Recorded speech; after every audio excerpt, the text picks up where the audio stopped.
কি ভাই কি হয়েছে ভাই? একটা পোলারে ব্যাগ লই ওদিক যাই দেখছেন? আরে হ ভাই দেখছি তো, এই মাত্র এই জায়গায় দিকেছে এই মাত্র। ভাই ব্যাগের ভিতরে 5 লাখ টাকা আছে। আপনি সাইকেলটা দেবেন, ওর যাই একটু ধরতাম। সাইকেলটার দাম 5,000 টাকা, ব্যাগের ভিতরে 5 লাখ টাকা। সাইকেলটা দিলে তো আমারই লাভ, দিয়েই দি। ভাই নেন সাইকেলটা নেন, একটু করে আবার একটু দিয়ে যাইয়েন। আচ্ছা ভাই দেন। আচ্ছা ভাই নেন।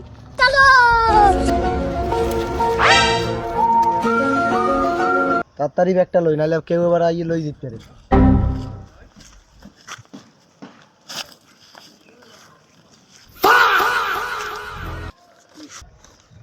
অভিনন্দন, আপনার সাইকেলটি চুরি করে আপনাকে সুদলিং পং করা হলো। আরে আমার সাইকেল, আরে ভাই ও সাইকেল।